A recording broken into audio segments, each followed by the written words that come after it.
tim medis kami baru pertama kali mendengar suara bom itu Baru pertama kali ya itu Pak? sangat terkejut Itu dan muka itu berubah dari merah jadi putih ya. Jadi bagi yang tuan rumah ya itu menganggapnya tenang, itu hanya Jadi orang Palestina berusaha menenangkan tamunya gitu. Yang loh kok ini ambulan kok ringsek ya? Itu kenapa saya bilang gitu. Ambulannya tidak, udah gepeng gitu, iya, ringsek. ambulan tidak memenuhi syarat untuk menjadi ambulan. Iya. Jadi mobil juga nggak bisa dipakai lagi ya. Oh ini karena diserang. Oh diserang. Oh ini juga ini ambulan yang kita tumpake ini juga bekas peluru nih kacanya. Memang kalau di sini ya jadi sasaran tembak. Jadi saya berubah langsung dari mulai rasa aman, oh ternyata kita naik kendaraan yang sebenarnya jadi sasaran tembak gitu. Kembali kepada saudara-saudara kita yang sana, tidak usah masyarakat Indonesia ini dalam arti datang untuk membantu secara langsung perang dan segala macam, karena tentu kemampuannya juga sangat terbatas. Ya, kalau melihat daerahnya yang panas, latihannya luar biasa saja mereka orang-orang biasa gitu ya, nggak bakalan mampu untuk akan menjadi beban saja. Cukup dengan mendukung ya, mendoakan, menyalurkan dananya kita salurkan melalui orang-orang yang kita percaya untuk mengirim ke sana. Mereka akan dingin di bawah 10 derajat Celcius sehingga mereka membutuhkan pakaian musim dingin. Jadi mereka sangat butuh itu selimut-selimut karena sedang dalam kondisi dingin tadi. Tidak ada satupun yang mengemis. Tidak ada satupun orang yang minta bantuan baik di jalan maupun di camp. Bantu saya dong dan segala macam itu nggak ada.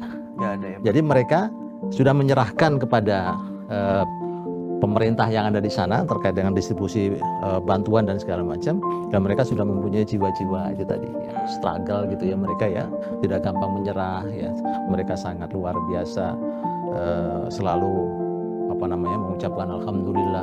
Itu masjidnya miring karena bekas bom gitu ya. Kita sholat di situ, dindingnya bolong-bolong dengan bekas peluru-peluru. Jadi peluru itu tidak hanya dari pesawat, peluru itu juga dari kapal. Jadi kalau kita ke Gaza, ngelihat itu kapal-kapalnya dari Israel kelihatan tuh kapal-kapalnya. Standby. Kelihatan pagernya dan kelihatan menara-menara yang mengamati pengintai seperti itu. Kita kalau foto jangan dilarang foto mengarah ke sana. Kalau foto ke sana langsung ditembak karena jaraknya juga dekat.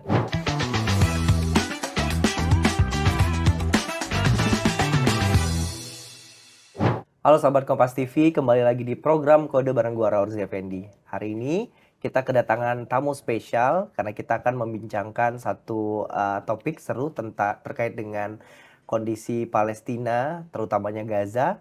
Jadi hari ini kami mendatangkan kedua narasumber. Yang pertama adalah Bapak Jazuli dari Bulan Sabit Merah Indonesia dan Bapak Herman dari Dompet Duafa. Apa kabar Pak? Alhamdulillah sehat. Alhamdulillah ya. Terima kasih sudah main ke studio digital Kompas TV Pak. Kita ngobrol-ngobrol sedikit nih Pak.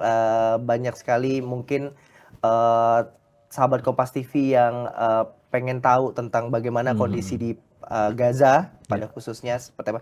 Nah, kedua narasumber kita ini sahabat Kompas TV sudah pernah punya pengalaman bahkan langsung datang ke Palestina. Boleh mungkin Pak Jazuli dulu cerita kapan Pak terakhir ke Palestina dan seperti apa pengalamannya?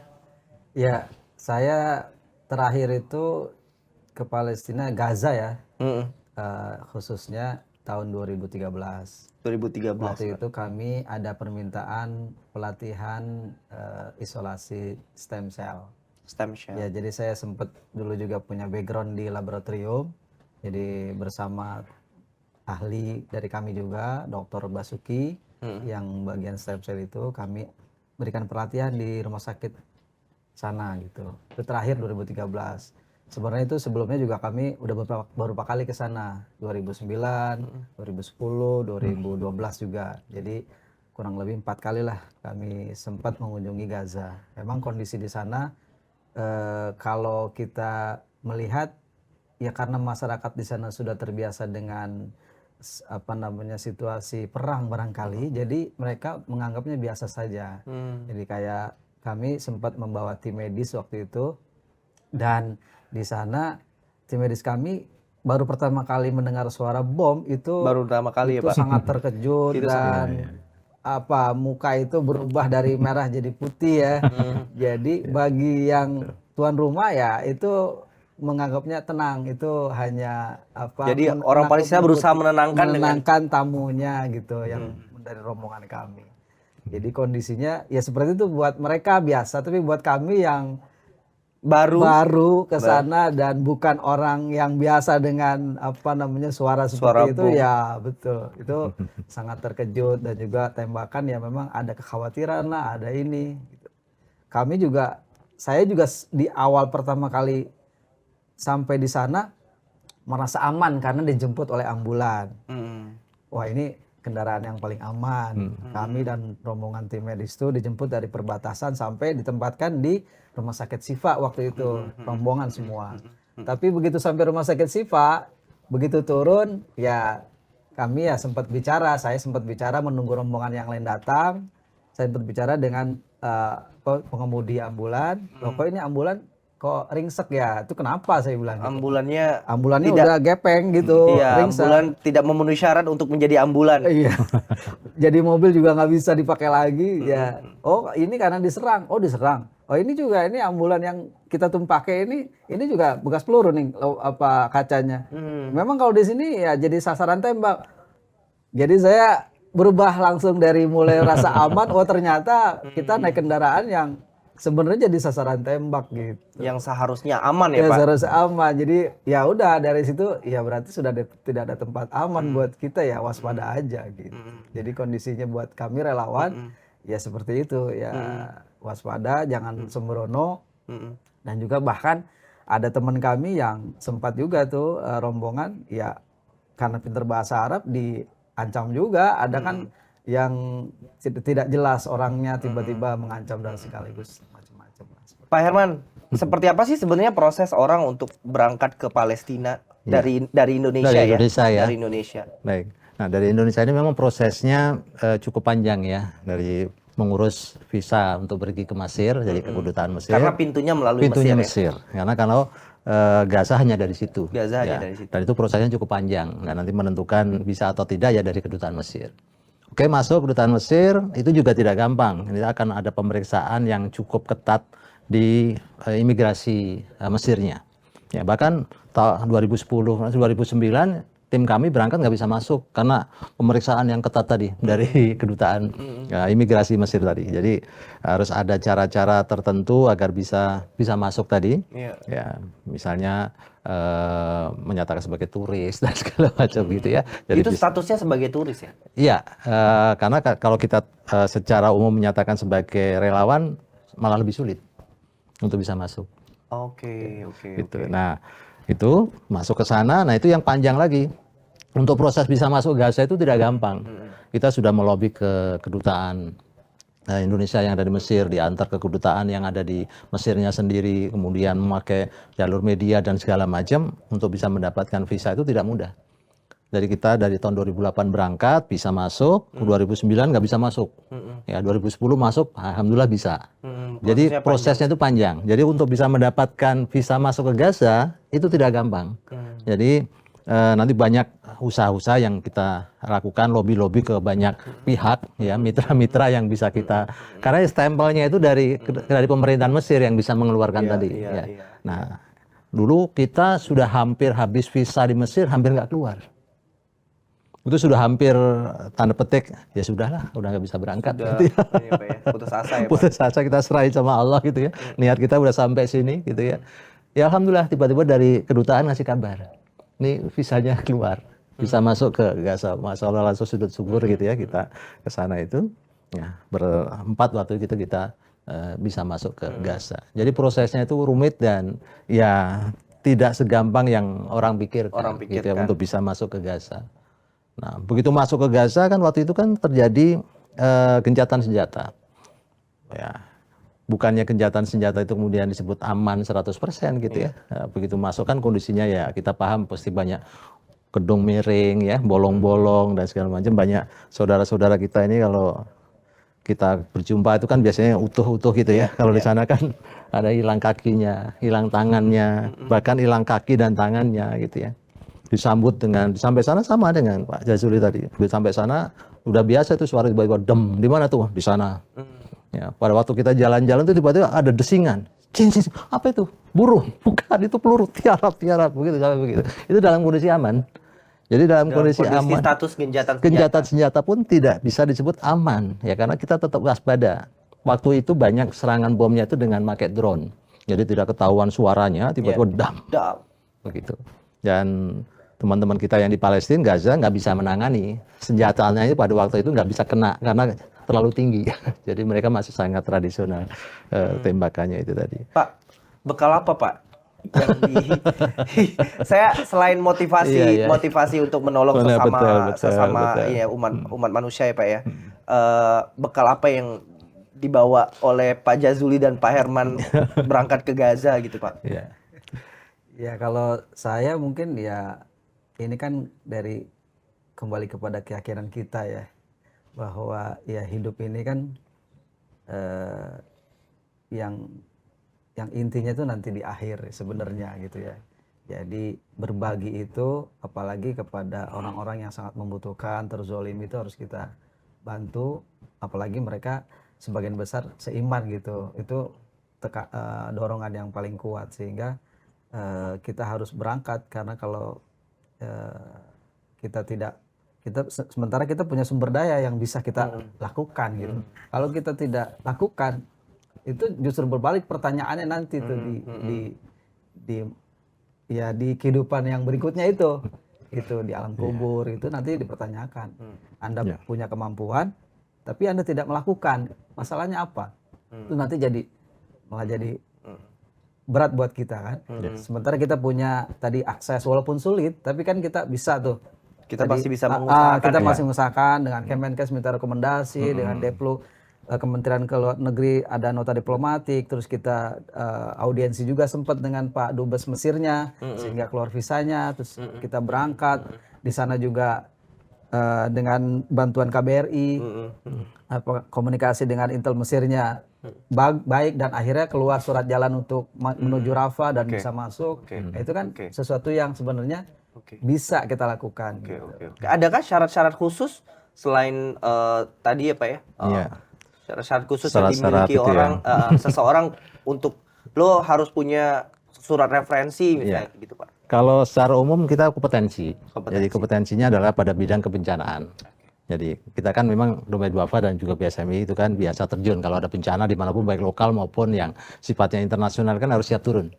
Ya maka bekal selain tadi iman takwa gitu ya, jelas tentu adalah ilmu terkait dengan kebencanaan, ya rescue dan seterusnya. Kita harus paham bagaimana membuat strategi penanganan ketika berada di kondisi bencana. Jadi kita juga biasa turun di Filipina, pernah Jepang dan segala macam, selain Palestina ya, selain kemudian juga ada daerah-daerah yang lain, Afghanistan dan segala macam, itu kita sudah biasa turun. Jadi kita juga sudah punya pengalaman ya, knowledge management terkait dengan bagaimana sih kita bergerak di sebuah wilayah bencana, walaupun masing-masing mempunyai karakteristik yang berbeda gitu ya. Ada yang sifatnya perang, ada yang sifatnya kebencanaan, gempa, banjir, itu kan masing-masing punya karakteristik yang berbeda. Nah, orang-orang yang punya bekal itu tadi kemudian ditambah dengan mental tentu. Ya, karena kalau perang itu kan agak berbeda dengan yang sifatnya bencana banjir. Nah, perang itu kan masih terus berlangsung gitu ya, dan ini memang membutuhkan kesiapan mental, ya, Pak. Dan kemudian juga pembicaraan juga dengan keluarga gitu ya. Keluarga kan persetujuan keluarga gitu ya. Ketika berangkat ya bukan hanya pamitnya berangkat gitu kan, tidak hanya itu tadi, ya bisa terjadi hal-hal yang tidak kita inginkan. Bisa berangkat nggak bisa pulang, bisa berangkat bisa pulang, kan seperti itu. Jadi kondisi-kondisi itu harus disiapkan baik untuk pribadi maupun untuk orang di keluarga sekitar kita. Jangan sampai tiba-tiba kita siap nih daerah perang, begitu ada suara tembakan kita nangis-nangis kan gitu, suara bom kita nangis-nangis, berarti belum siap secara mentalnya seperti itu. Jadi itu beberapa. Tapi artinya harus ada tujuan yang jelas juga ya Pak. Betul. Pak kan sudah, saya juga mau menggarisbawahi bahwa BSMI dan Dompet Duafa tentunya memberi bekal yang cukup terkait dengan tadi persyaratan-persyaratan yang harus, terutama juga kesiapan mental ya Pak, pasti. Itu. Pak sudah tentunya pergi ke Gaza di tahun 2013 dan di tahun 2010 Pak Herman terakhir. Kondisinya mungkin berbeda dengan yang sekarang. Gimana menurut Pak Herman? Ya, Kalau kondisi pasti lumayan jauh ya, karena jarak sekitar sudah 13 tahun. Beliau secara 10 tahun perkembangan begitu saya masuk itu di sana kalau gedung-gedung segala macam pasti hancur ya, sama ya. Ya cuma kondisinya kita bilang ini kayak Indonesia tahun 70 waktu itu gitu ya. Waktu masuk Gaza tahun 2010 yang dengan kondisi sangat sederhana. Salah satunya gini, kita minta pengen tahu beli sesuatu belanja-belanja di supermarket. Oh itu ada supermarket. Ditunjukkannya bukan supermarket, ternyata warung kelontong. Jadi kalau di kita itu cuma sekelas warung kelontong itu katanya supermarket gitu. Jadi kondisinya yang sangat berbeda. Kemudian melihat kondisi masyarakatnya juga begitu kan, secara penghasilan mereka kan terbatas ya. Rata-rata itu kan dari pertanian. Maka salah satu program dompet duafa kemarin selain kita membuat pabrik roti, kita juga membuat pengairan air untuk pertanian maupun untuk masyarakat, juga ambulan dan juga kebutuhan-kebutuhan makan para masyarakat yang ada di sana. Itu sebenarnya mereka kalau dibantu untuk pertanian tanahnya subur, walaupun panas. Kalau panas di sana waktu itu kita sedang panas-panasnya sekitar 40-an. Kalau dingin mereka bisa sampai, ini sekarang nih Desember ini, mereka akan dingin di bawah 10 derajat Celcius. Sehingga mereka membutuhkan pakaian musim dingin. Jadi mereka sangat butuh itu selimut-selimut karena sedang dalam kondisi dingin tadi. Nah, dengan kondisi kehidupan yang masih sederhana seperti itu ya, masyarakatnya juga tentu penghasilannya sangat terbatas. Tapi luar biasanya, ketika kita di sana, kita keliling ke posko-posko, camp-camp pengungsian, tidak ada satupun yang mengemis. Tidak ada satupun orang yang minta bantuan, baik di jalan maupun di camp. Bantu saya dong dan segala macam, itu nggak ada. Nggak ada ya, Pak. Jadi mereka sudah menyerahkan kepada pemerintah yang ada di sana terkait dengan distribusi bantuan dan segala macam, dan mereka sudah mempunyai jiwa-jiwa itu tadi, ya, struggle gitu ya mereka ya, tidak gampang menyerah ya, mereka sangat luar biasa. Selalu mengucapkan alhamdulillah. Jadi tidak kelihatan orang yang dalam biasa kondisi mengeluh. seperti itu mereka masih bersyukur gitu ya, Pak. Lah kita sholat itu di masjid kalau kita kan bagus ya. Itu masjidnya miring karena bekas bom gitu ya. Kita sholat di situ. Dindingnya bolong-bolong dengan bekas peluru-peluru. Jadi peluru itu tidak hanya dari pesawat. Peluru itu juga dari kapal. Jadi kalau kita ke Gaza, ngelihat itu kapal-kapalnya dari Israel kelihatan tuh kapal-kapalnya standby dan pagernya dengan Israel itu kan dekat, cuma 1-2 kilo kelihatan pagernya dan kelihatan menara-menara yang mengamati pengintai seperti itu.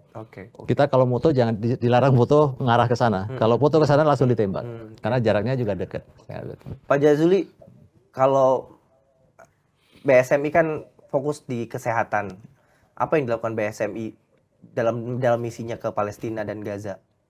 Ya, sejak 2009 kami memang banyak sekali bantuan untuk obat-obatan, kemudian alat kesehatan, sekaligus juga membawa tim medis, dokter spesialis itu.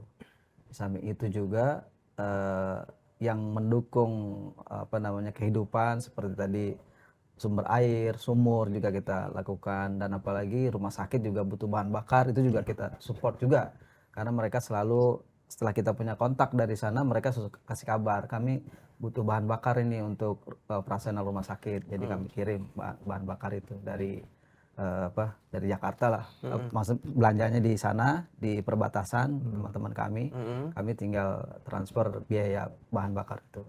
Kemudian kami juga 2009 itu kami tawarkan juga beberapa lembaga tuh dari Kementerian Kesehatan, Kementerian Pendidikan. Ini ada nggak yang mau sekolah di Indonesia untuk capacity building? Kami juga ada program capacity building. Nah itu kami lakukan bantuan capacity building untuk teman-teman yang mau di spesialis, karena mereka nggak punya PPDS lah kalau di sini program pendidikan dokter spesialis mereka nggak punya. Jadi kami undang, dan kemarin ada 2 yang sudah kembali, yang satu kebetulan 2023 ini jadi korban, salah satu korban. Jadi beliau ya setelah mungkin istirahat ke rumahnya karena mungkin lelahnya luar biasa kan, setiap 1 menit itu kan 10 pasien menurut cerita beliau nih, Dr. Muin Al-Surafa. Beliau anestesi. Jadi ya mau istirahat dulu di rumah, ternyata ya dijemput oleh bom yang dijatuhkan itu bersama orang tuanya. Dan saya sendiri waktu 2011 12 itu sempat juga itu makan di rumah itu gitu. Jadi menikmati jamuan bapaknya itu. Dan sempat yang terkenang buat saya itu ikan yang paling enak ini namanya ikan sultan katanya. Warnanya merah kecil terus digigit sampai habis. Tulangnya itu nggak jadi hancur lah begitu. Mungkin kalau di sini mungkin kalau kita tuh ya ikan bilih kali ya. Kalau saya ini kayak ikan bilih nih dimakan nggak kebagian tuh ya. Nggak kebagian. Luar biasa. Jadi saya sangat teringat beliau tuh karena gugur. Dan beliau juga sempat menjenguk anaknya ke Solo waktu itu. Iya. Dokter Muin sempat dijenguk juga. Jadi buat kami hubungannya semakin sedekat itu ya Pak. Jadi saya sangat ya secara emosional. Ya. Pak, banyak orang bilang ini kadarnya udah sangat amat mengerikan. Genosida kalau orang ngomongnya. Benarkah seperti itu Pak? Ya benar, karena memang ibu-ibu dan anak jadi korban, bukannya ya kita tahu lah ibu-ibu, kalau udah nggak ada ibu-ibu gimana, nggak ada wanita gimana, anak-anak penerus nggak ada, ya itu generasi akan hilang. Karena dari data itu kan waktu masih kemarin 13.000 ya, 13.000 itu 80%-nya itu adalah anak-anak dan wanita. Jadi laki-laki dewasa itu hanya 20%. Karena proses penyerangannya itu kan di sekolah-sekolah, di camp, ya, di camp pengungsian, kemudian di rumah sakit. Itu kan salah satu bentuk kelihatan bahwa memang yang ingin disasar itu adalah penghapusan generasi itu tadi ya. Kalau artinya kalau mereka pengen benar-benar pure perang gitu ya, maka tentu yang dicari adalah pasukannya kan, gitu. Bukan menyasar rakyatnya, walaupun dengan alasan katanya di rumah sakit ada bungkar, ada segala macam gitu kan. Yang ternyata kan memang tidak terbukti dengan adanya hal yang seperti itu. Ini sih memang yang sangat berbeda ya, karena bahkan rumah sakit yang sudah ada nama Indonesianya saja tetap. Saya pikir waktu itu Israel nggak bakalan berani menyerang rumah sakit Indonesia karena ada nama Indonesianya. Kalau Ashifa dia nggak ada namanya gitu ya, artinya hanya nama biasa. Tapi begitu nama Indonesia saya pikir ini pasti aman, ini nggak diserang. Tapi ternyata luar biasa. Di situ pun diserang dan dihabisi, dan banyak sekali korban-korban di sana yang kita tentu kalau melihat video, foto yang bertebaran sekarang ini rasanya sangat luar biasa, prihatin, sangat sedih gitu ya melihat kondisi seperti itu. Bagaimana selanjutnya saat ini dalam kondisi sekarang BSMI dan Dompet Duafa tetap dapat berkomunikasi dengan rekan-rekan kita yang ada di sana, Pak? Ya. Kita punya mitra-mitra yang masih alhamdulillah dijaga oleh Allah, artinya masih selamat, yang masih bisa komunikasi langsung ya, baik dokter maupun relawan yang lain. Jadi kalau dokter kita bisa mengirim obat-obatan yang sangat dibutuhkan, termasuk menyiapkan makanan-makanan, kemarin 1.000 makanan dalam sehari. Bukan kami tidak mampu 2.000, 5.000, kemampuan mereka dalam menyiapkan makan untuk masyarakat sendiri hanya semampu segitu. Karena untuk lebih dari itu mencari bahannya, tenaganya, mereka juga sulit. Karena itu pun mereka harus sembunyi-sembunyi, harus harus bagaimana menghindari serangan-serangan dari bom, tembakan-tembakan itu tadi gitu ya. Bahkan ini lebih sulit dari tahun-tahun sebelumnya. Lebih sulit karena serangannya lebih masif ya. Artinya teknologinya lebih tinggi daripada tahun 2010 dan sebelumnya, baik dari serangan daratnya maupun dari udaranya, dan juga lautnya tadi pasti lebih dahsyat, dan memang lebih masif sampai artinya benar-benar ingin menghabiskan ya masyarakat yang ada di Gaza tadi. Walaupun Amerika juga sudah memberikan warning gitu ya, tapi masih aja jalan seperti itu. Pak Jazuli, sesulit apa kendalanya? Ya kalau untuk bantuan sampai saat ini sih kita masih ada peluang masuk ya, karena kita punya tadi yang alumni dari Indonesia itu dokter maupun dokter spesialis juga berperan juga membantu penyaluran bantuan, jadi masih ada peluang. Kemudian juga kita punya mitra-mitra yang lain di luar relawan kita yang lulusan dari Indonesia itu juga bisa bekerja sama dengan berbagai pihak, baik itu di pihak Bulan Sabit Merah Mesir, kemudian dengan Kementerian Kesehatan di dalam itu mereka punya perjanjian seperti itu, jadi memungkinkan untuk bantuan-bantuan yang masa sekarang ini, masa gencatan senjata 4 hari ini bisa dimanfaatkan. Dan kami rencananya memang akan mengirim bahan bakar, kemudian itu yang sangat mendesak. Mengirimkan bahan bakar. Iya, karena rumah sakit kan nggak bisa beroperasi kalau nggak ada diesel hidup, nggak ada listrik, nggak bisa, lampu juga nggak nyala kalau ini kan luar biasa. Jadi alat-alat pun tidak berfungsi kalau nggak ada bahan bakar. Jadi bahan bakar, kemudian obat-obatan yang prioritas juga sesuai dengan kebutuhan mereka, dan juga kebutuhan untuk pelengkap kehidupan ya buat anak-anak dan wanita. Jadi ini yang 4 hari masa ini kami akan dorong ke Gaza gitu. Belakangan juga kan pemerintah juga mengirimkan bantuan ya Pak Herman, juga disupport oleh teman-teman Dompet Duafa, BSMI juga ya Pak ya. Katanya Pak ada kendala logistik kita ditahan dan lain-lain. Kalau kemarin pemberangkatan kan sudah 2 kali yang bersama pemerintah ya. Kita juga dilepas oleh Bapak Jokowi. Pertama di Halim, yang kedua di Suta kemarin. Nah yang Halim kemarin sudah masuk. Ya, jadi rombongan dari Dompet Duafa, Basnas dan segala macam itu kan lembaga-lembaga zakat HI dan seterusnya juga sudah masuk ke sana. Yang kedua ini masih proses. Ya, walaupun memang pengirimannya masih sangat terbatas. Artinya tidak sesuai kebutuhan. Jadi seperti saya sampaikan, misalnya kebutuhan masyarakat di sana itu sehari bisa sekitar 100 truk untuk bantuan.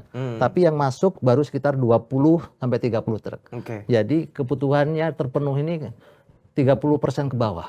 Jadi itu tentu sangat memprihatinkan ya. Jadi bagaimana kondisi mereka tidak ada air, tidak ada makan, tidak ada bantuan tadi kan berarti kan mereka tidak bisa melakukan itu tadi. Jadi mereka memakan, meminum apa yang sudah tidak standar tentunya ya. Kemudian juga kebutuhan. Misalnya kan di sana banyak orang cacat. Korban-korban perang itu kan banyak sekali yang tidak punya kaki, tidak punya tangan. Dalam kondisi normal saja mereka kesulitan untuk mengakses sanitasi. Ya, ke toilet dan segala macam. Apalagi dalam kondisi perang begini. Bagaimana mereka untuk bisa mengakses tentu jauh lebih sulit lagi. Nah, hal seperti ini yang menjadi perhatian kita juga. Bagaimana mereka kita bantu dengan kursi roda, dengan alat untuk itu tadi ya berjalan, termasuk pampers dan segala macam itu kan dibutuhkan dari level nggak anak-anak, tapi juga sampai level dewasa karena mereka sulit untuk melakukan hal-hal yang wajar seperti itu tadi karena kondisi kecacatan. Itu yang cacat, yang tidak cacat pun sulit gitu ya. Nah kita tentu pengen bahwa bantuan ini dalam 4 hari bisa masuk 100%. Jadi sehari itu bisa 100 truk. Ya, karena kalau terlambat ini kan ada makanan-makanan juga yang khawatirnya kadaluarsa. Ini kan yang tidak kita harapkan. Dulu waktu kita tahun 2010 kita diajak ke pinggiran gitu ya. Itu ada tunnel-tunnel. Ya, bawah tanah gitu ya, yang kita ngelihat ada Indomie sekarang itu dikirim lewat situ gitu ya. Tapi sekarang kan kondisinya udah rusak parah. Kondisinya udah rusak parah, mereka sudah dibom. Tunnel itu sudah tidak bisa digunakan. Sudah nggak bisa digunakan dalam kondisi normal. Nggak tahu ya berapa persen yang, tapi saya yakin waktu itu sudah banyak sekali yang sudah hancur total. Jadi untuk mengakses masuk itu tadi juga semakin sulit bantuan. Sebenarnya siapa sih otoritas yang dapat mengizinkan logistik ini masuk, Pak? Itu kan ada kerjasama antara negara Mesir dengan Israel. Ya. Kemudian juga Amerika. Itu juga kan mereka keputusannya kan nanti lewat PBB juga tuh. Blokade kan tetap nggak bisa diangkat, nggak bisa dilepas. Veto itu masih berlaku di dalam keamanan, sehingga susah. Nah, kalau blokade dicabut sih baru bisa selesai itu persoalan kemanusiaan. Sementara ini kan blokade udah lama sekali, ya buat mereka itu menderita. Penjara terbesar di dunia yaitu Gaza. Yang ada di Gaza. 2 juta di penjara dengan tidak ada boleh masuk apapun. Gitu. Walaupun tadi disebut tadi ada tunnel-tunnel itu kan kayak orang ingin bertahan hidup jadinya mencari berbagai cara untuk jalur tikus. Betul.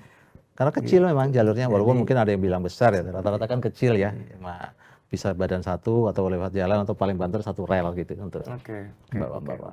Itu pun jauh di tempatnya di pinggiran, bukan di kota. Nah itu juga yang membuat kami sedikit sedih dan terharu ketika 2009 begitu ketemu dengan salah satu pejabat di Kementerian Kesehatan, mereka sangat terharu dengan kedatangan Indonesia gitu. Sementara tetangga mereka yang dekat itu nggak ada yang datang gitu. Kita banyak kan relawan kita datang dari Indonesia, berbagai lembaga dan pemerintah juga bahkan masuk. Sementara tetangga mereka itu karena blokade itu dengan hubungan Iya, berbagai negara itu jadi susah dan mereka sedih sekali dan terharu jauh-jauh ribuan mil malah berani datang ke sini dengan resiko tadi yang sudah kita sama-sama ini alami dan seperti itu. Pak Herman, Pak Jazuli, kejadian memilukan apa sih sebenarnya yang pernah disaksikan Pak Herman dan Pak Jazuli di depan mata atau pernah dirasakan di saat berada di Gaza? Ya, tentu banyak ya. Ya, kalau boleh katakan sering menangis saya sebenarnya. Kalau mengingat saudara-saudara kita di sana gitu. Karena memang kita belum pernah mengalami ujian yang sedahsyat itu. Gitu ya. Artinya benar-benar depan mata kita itu korban itu selalu ada gitu. Walaupun dalam kondisi sedang gencatan senjata. Selalu ada korban-korban yang harus dibawa, dirawat dengan kondisi yang berdarah-darah tadi ya. Hilang kakinya, hilang tangannya, hilang nyawanya. Itu jadi sesuatu yang biasa kita lihat ya.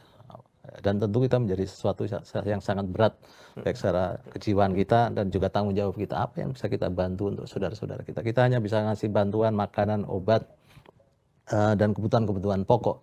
Tapi yang dibutuhkan yang mereka lebih berupa perlindungan. Itu kan mereka tidak bisa mendapatkan itu perlindungan dari kita. Ya, artinya mereka bisa aman, ya, bisa beraktivitas seperti kita di Indonesia dan seterusnya. Mereka tidak mendapatkan itu tadi. Mereka lemah dalam mendapatkan perlindungan itu. Oke, mereka di sana ada faksi-faksi, ada Hamas, ada Al-Quds, ada Al-Aqsa, ada Jihad Islam dan segala macam. Tapi mereka sangat terbatas, ya. Karena apa? Kemampuan mereka juga terbatas secara teknologi, jumlah mereka juga sangat terbatas. Penduduk Gaza dan segala macamnya juga luas, gitu ya. Sehingga tidak mencukupi untuk melindungi masyarakat, apalagi dengan keterbatasan teknologi itu tadi, ya. Sangat. Mereka saya tanya dapatnya bagaimana untuk senjata ini? Ya kalau sisa-sisa senjata orang lalu atau kita dapat merakit senjata-senjata, bahkan pernah menemukan bekas bangkai kapal dari itu ya dari Inggris yang zaman Perang Dunia kemudian dirakit-rakit dan jadi sangat-sangat terbatas. Nah, negara-negara samping kita tahu sendiri politiknya, mereka sudah ada perjanjian-perjanjian dengan Israel, Jordan ada, Mesir ada, ya, Lebanon juga sama. Jadi semuanya itu ada perjanjian-perjanjian dengan Israel yang bahkan termasuk yang di Palestina sendiri, Fatahnya sendiri kan. Dengan kondisi begini kan tidak banyak bisa membantu, ya lebih pada mengecam dan seterusnya. Tapi mengirim pasukan juga sulit karena jaraknya juga jauh dan mereka juga ada perjanjian, itu tadi. Itulah kondisi-kondisi. Kalau Pak Jazuli, ya salah satu korban diantaranya itu korban bom fosfor ya. Itu bom fosfor itu kan sangat dilarang. Itu begitu. Tapi mereka dalam kesakitan yang luar biasa itu di sekujur tubuhnya itu ya mereka hanya minta doa saja gitu yang buat saya itu tegarnya luar biasa gitu. Jadi buat kita itu sesuatu yang sangat sebenarnya menyedihkan, tapi kok mereka bisa bertahan gitu. Jadi buat saya campur aduk tuh antara sedih sekali tapi juga mereka bisa tabah, bisa kuat gitu. Jadi ini yang barangkali jadi pelajaran buat kita gitu. Kita melihatnya suatu yang sangat menyedihkan gitu. Mereka kekurangan berbagai hal lah ya, kekurangan berbagai hal, tapi mereka tetap kalau kita minta kita bantu apa, tapi ya minta doa saja. Iya, betul. Jadi betul. Itu yang apa ya? Ya seperti itulah kondisi mereka tuh, ketabahannya membuat kita jadi belajar banyak gitu. Jangan sampai kita yang kekurangan sedikit udah putus asa, bunuh anggota keluarga, KDRT, apa segala macam gitu. Sementara mereka tuh luar biasa gitu. Jadi ini pelajaran barangkali. Pak Herman, apa yang ingin Bapak sampaikan di situasi kondisi seperti ini? Luar biasa. Jadi ketika kita melihat saudara kita dalam kondisi begitu kan, kita sangat terbatas gitu ya membantu saudara-saudara kita ya. Domain Duafa, PSMI dan kita hanya bisa mengobati luka yang sudah ada. Ya. Luka-luka itu kita obati, mereka lapar kemudian kita berikan makan, ya mereka butuh air kemudian kita butuhkan. Tapi yang lebih daripada itu kita belum mampu. Apa itu? Menjaga mereka, ya menjaga mereka, kembalikan kepada kesepakatan, ya dua negara yang bisa saling itu tadi ya antara, sehingga mereka ini bisa kembali hidup secara normal, ya, bisa berkehidupan seperti kita, ya, berkehidupan seperti kita, bisa sekolah dan seterusnya. Nah, ini yang tidak bisa kita lakukan. Ya, walaupun mereka juga begitu luar biasa, saya seperti sampaikan Pak Jazul, mereka begitu tegar, ya, tidak mengeluh, tidak memarahi kita, kok kenapa tidak membantu negara lain dan seterusnya. Kita tawarkan apa kita perlu datang ke sana, tidak perlu. Saudara kalian tidak perlu datang ke Gaza. Karena jelas kalau kita datang pun dalam arti ikut perang, nggak bakalan mampu, ya, nggak bakalan mampu. Tapi dukung kami dengan doa, dengan bantuan-bantuan, teknologi dan segala macam agar kami ini bisa menjadi hidup yang seutuhnya. Artinya bisa merdeka, ya, bisa menjadi menjalankan kehidupan tadi secara normal, baik secara pendidikan, kesehatan, dan masa depan negara mereka itu sendiri, sampai mereka menjadi negara yang merdeka seperti itu. Pak, benarkah masyarakat Indonesia di Palestina sangat amat dicintai gitu?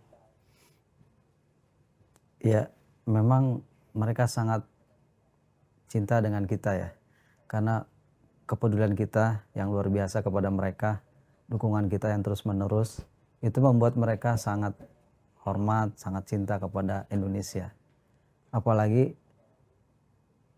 teman-teman yang kami bawa dari Palestina itu untuk sekolah di Indonesia, ketika mereka berkunjung ke daerah-daerah terpencil, ketika disebut Palestina, ya orang-orang kita di daerah itu responnya sangat luar biasa gitu. Di daerah padahal. Jadi begitu cintanya bangsa kita dengan Palestina, ya buahnya juga cinta mereka kepada kita. Ada yang langsung dirasakan bagaimana sikap orang Palestina kepada bapak-bapak yang pernah secara langsung ke sana begitu? Ya. Sambutannya memang ya pasti berbeda ya. Kita kan sudah banyaklah datang ke banyak negara gitu ya. Dan tentu begitu masuk Palestina Gaza itu sambutannya luar biasa. Mereka menyambut itu dengan benar-benar penuh cinta. Jadi mereka membentangkan tangannya kepada kita, padahal kita juga datang dengan sangat terbatas. Mereka sedang terluka, mereka sedang sakit, tapi menyambut kita itu dengan luar biasa antusiasnya. Seakan-akan tanda petik kita ini seperti dewa penolong, seperti saudara yang sudah lama ditunggu, yang diharapkan untuk bisa membantu mereka. Ini luar biasa dan tulus. Kita berbeda ya, melihat orang yang tulus dengan yang tidak itu ya.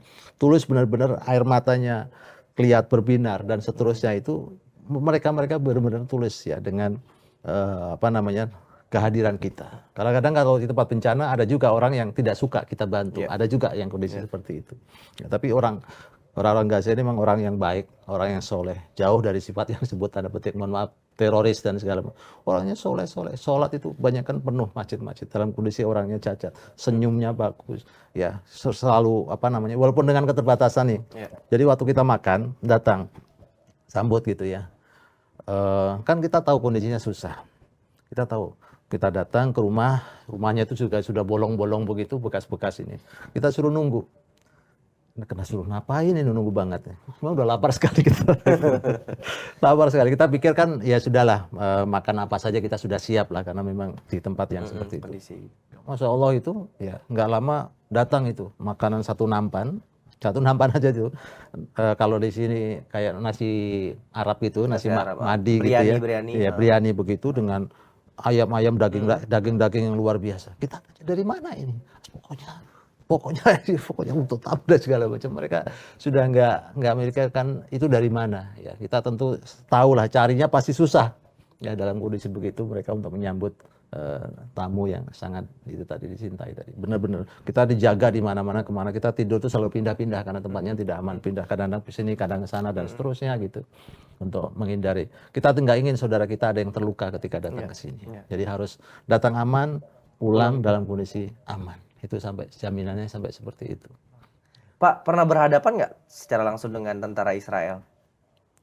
Nggak ada. Kalau saya belum. Karena memang kan di sana nggak ada, di Gaza tuh nggak ada. Jaraknya, tapi kalau ngelihat iya. Artinya gini, ketika pada waktu itu kita dikasih jarak, walaupun dalam kondisi senjata, mereka masih melakukan itu tadi mengganggu dengan traktor-traktor mereka mengambil tanah, merusak pertanian. Kita melihat orang-orang Israel yang ada di sana. Tapi kita tentu nggak boleh dekat. kita suruh mundur tapi ngelihat itu apa yang dilakukan oleh orang-orang Israel pada waktu itu, merusak, mengganggu petani dan segala macam. Hampir setiap hari selalu ada kabar 2-5 orang meninggal ya dalam kondisi kejahatan senjata, selalu hampir setiap hari seperti itu. Artinya masuk dari Mesir masuk ke Gaza itu tidak bertemu secara langsung? Oh tidak. Ada. Jadi batasnya gini, Mas. Ini kan Gaza, jadi ada batas yang di sana itu ada pagar sekitar 2 meter. Iya. Ya, jaraknya sekitar 1 kilo, situ adalah Israel. Oke. Gitu, jaraknya Dan 2. itu dijaga oleh Dijaga oleh tentara-tentara tadi. Jaraknya jadi pagarnya cuma 2 itu aja, 2 meteran kurang lebih. Pakai ada kawat-kawat, ada seperti itu kondisinya. Jadi makanya kemarin bisa ditembus ya itu tadi karena cuma deket aja sekitar 1 kilo 2 kilo untuk bisa ke arah itu tadi. Tapi penjaganya tentu dengan sangat ketat ya. Pak, kalau ada orang yang punya motivasi juga untuk berangkat ke Palestina, persiapan apa yang seharusnya dipersiapkan? Ya terutama tadi ya keikhlasan ya.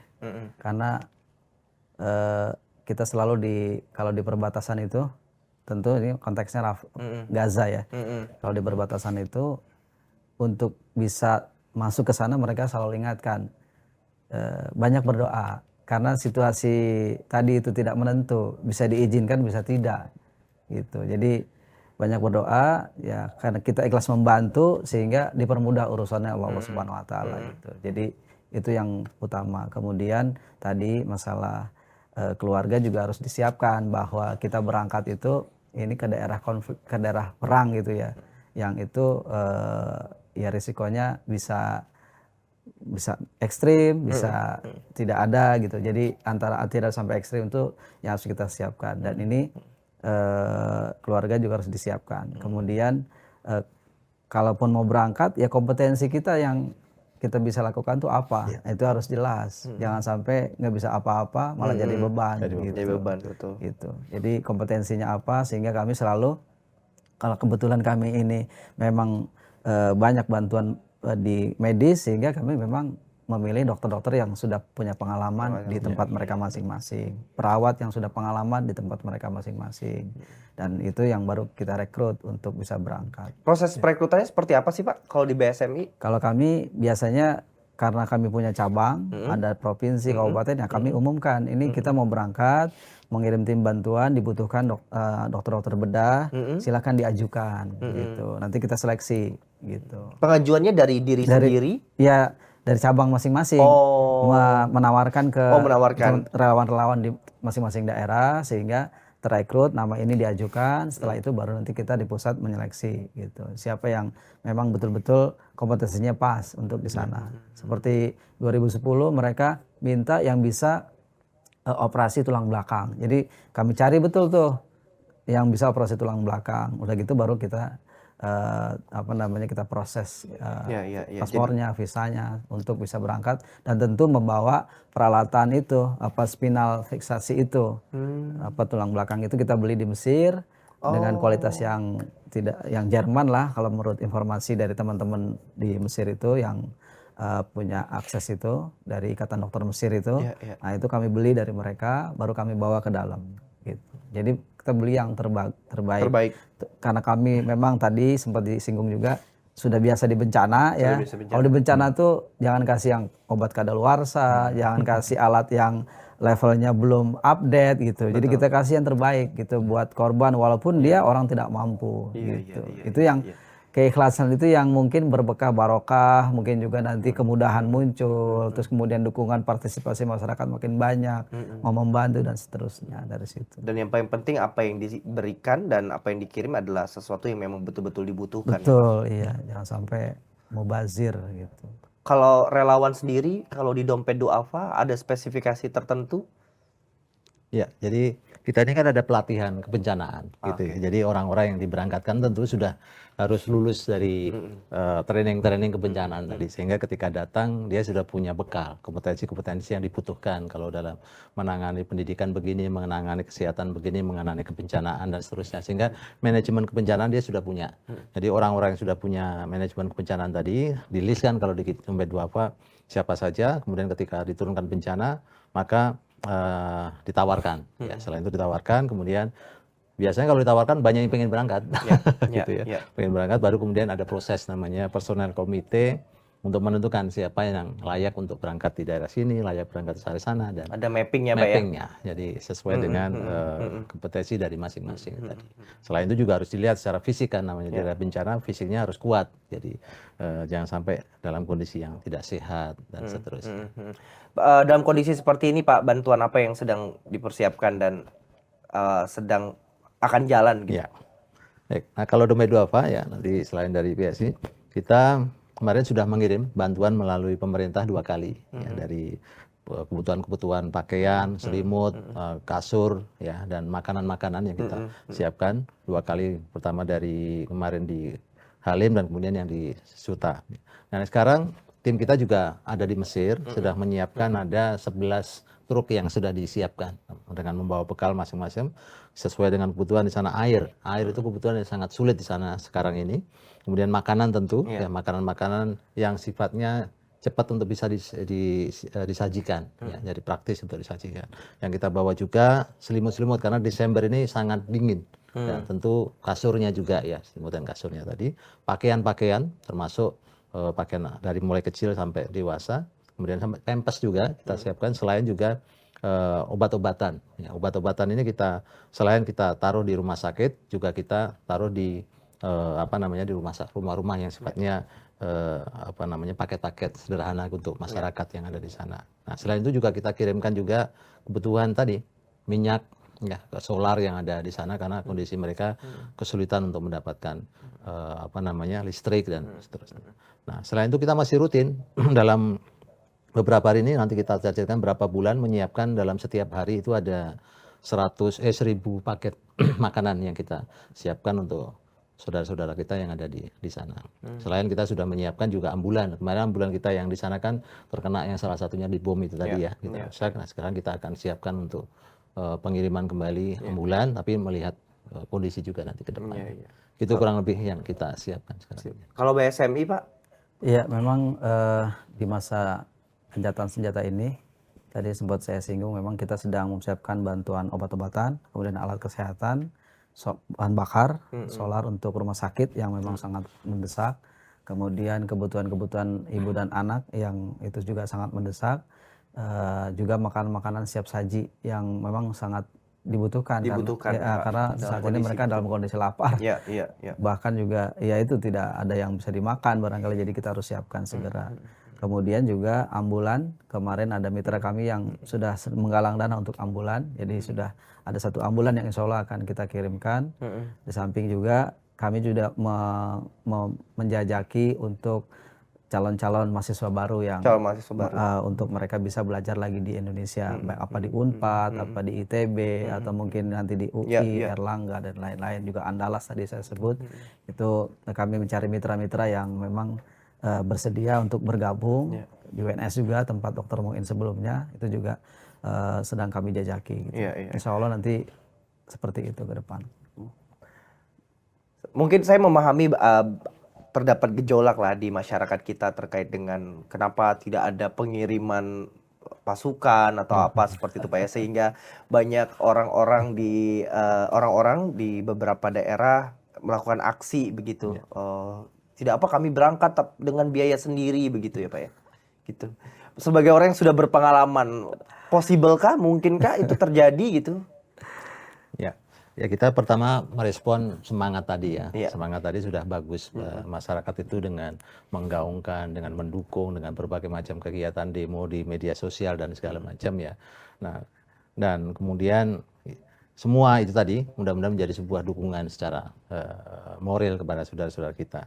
Maka kembali kepada saudara-saudara kita yang sana, tidak usah masyarakat Indonesia ini dalam arti datang untuk membantu secara langsung perang dan segala macam, karena tentu kemampuannya juga sangat terbatas. Ya, kalau melihat daerahnya yang panas, latihannya luar biasa saja, mereka orang-orang biasa gitu ya, nggak bakalan mampu, untuk akan menjadi beban saja. Cukup dengan mendukung, ya, mendoakan, menyalurkan dananya kita salurkan melalui orang-orang yang kita percaya untuk mengirim ke sana. Dan kalaupun mau ke sana harus memiliki kompetensi yang benar-benar dibutuhkan di sana. Bukan untuk perang dalam kondisi sekarang, bukan untuk perang ya. Karena untuk perang itu harus melalui negara. Nah, lain lagi kalau TNI kita datang ke sana tentu sangat dibutuhkan karena sesuai dengan kemampuannya. Bahkan mungkin dari PBB dan negara-negara kapasitasnya ya Pak. Kapasitasnya itu tadi. Kalau masyarakat mah tanda petik mohon maaf bisa jadi merepotkan saja di sana. Tidak tahu medannya, tidak tahu bahasanya dan seterusnya, malah khawatirnya baru datang sudah jadi korban ya. Tidak banyak bisa membantu. Gitu kurang lebih kalau dari saya. Tambahan Pak Jazuli? Ya, jadi gini, kalau kita kan memang kebetulan ya kita dilahirkan di Indonesia, tuh kita punya konstitusi bahwa kemerdekaan itu hak segala bangsa. Jadi ini suatu kebaikan kan, itu nilai kebaikan juga kan yang universal, yang harus dimiliki semua orang, hak asasi dasar. Jadi kalau kita secara konstitusi, secara pemerintah juga Bu Menlu sudah bicara bahwa kita ingin ada kemerdekaan dan seterusnya, maka tadi keinginan untuk menjadi membantu secara kombatan gitu, itu kan sesuatu yang memang heroik lah ya, semangat tinggi. Tapi juga kita harus, mungkin kita suka menganalogikan begini, kalau ada anak kecil misalnya nggak ngerti apa-apa atau dia belum punya wawasan tentang kebaikan, dia pegang pisau, kemudian dia main-main di teman-teman, kan kita harus cegah kan, besok kita ambil. Jangan begitu, nanti melukai teman kamu kan. Nah ini juga kita sebagai bangsa yang punya nilai-nilai kebaikan itu kan, kita menyerukan kepada negara yang menzolimi bangsa Palestina ini, tolong hentikan. Tapi kan itu barangkali mereka belum dapat pemahaman tentang nilai yang seperti itu, sehingga mungkin tadi fatwa MUI yang sudah mendukung adanya boykot itu satu hal untuk menghentikan kezaliman sebenarnya, mengambil pisau gitu. Jadi hentikan dengan cara tadi boykot. Jadi teman-teman yang semangat itu tadi ya ikut aja boykot, kemudian mendoakan, sehingga itu insya Allah kezaliman itu akan berhenti dengan secara perlahan-lahan gitu. Karena memang itu yang diserukan kan, agar tadi kejahatan senjata juga dalam rangka menghentikan kezaliman yang luar biasa ini. Gitu. Jadi kalaupun tadi semangat mendukung kemerdekaan itu juga kan sebenarnya nih, peperangan itu kan tidak hanya di sana, tapi juga di HP-HP masing-masing tuh. Betul. Karena setiap perjuangan teman-teman pejuang itu untuk meraih kemerdekaan selalu dikomentarin, dihujat, dengan yang negatif. Nah itu yang semangat tadi ya bantu aja, memberikan dukungan bahwa itu hak dasar kemerdekaan itu. Bukan ya negaranya dirampas, rumahnya diambil, itu kan harus dikembalikan. Nah itu kan perjuangan seperti itu yang mereka lakukan itu, dihujat ini kan harus dibantu bahwa itu hak dasar mereka gitu. Nah ini teman-teman yang punya semangat tadi ya nggak usah berangkat ke sana, tapi lakukan tadi yang tadi seperti itu, boykot, kemudian memberikan pencerahan di istilahnya di medsos, di sosial media, betul, di HP masing-masing. Ya artinya langkah baik sekecil apapun, iya betul, itu sangat berarti betul, ya Pak ya. Betul. Jika ada dari sahabat Kompas TV Pak yang ingin ikut berpartisipasi membantu di Dompet Duafa atau di BSMI, boleh dari Dompet Duafa dulu, bisa melalui mana, atau ada sosial medianya atau info dari mana Pak?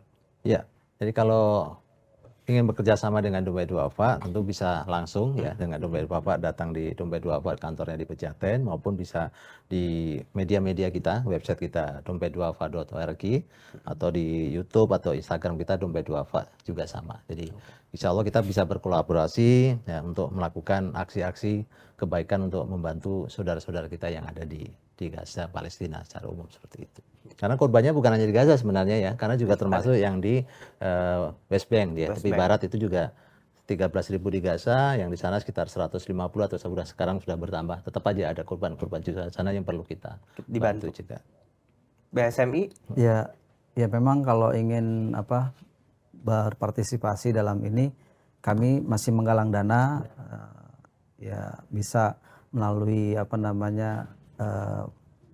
rekening yang sudah kita sebarkan di masyarakat, di 7015119548 itu dari Bank Syariah ya, Bank Syariah, itu bisa melalui itu, maupun nanti ya berkoneksi dengan kami di markas kami di daerah Condet ya, Kebetulan kami di sana di Kampung Tengah, di seberangnya Universitas Indraprasta. Itu bisa ke situ. PGRI. Pak Herman, Pak Jazuli, terima kasih banyak sharingnya hari ini begitu luar biasa. Mas Haji. Semoga sahabat Kompas TV dapat menarik begitu banyak hikmah dan tadi satu hikmah yang tadi saya sampaikan bahwa kita nggak perlu muluk-muluk ya Pak ya. Yang penting lakukan kebaikan sekecil-kecil apapun yang bisa kita bantu untuk teman-teman dan saudara kita di Palestina terutama Gaza. Terima kasih sekali lagi sahabat Kompas TV. Jangan lupa saksikan konten kode berikutnya. Saya pamit.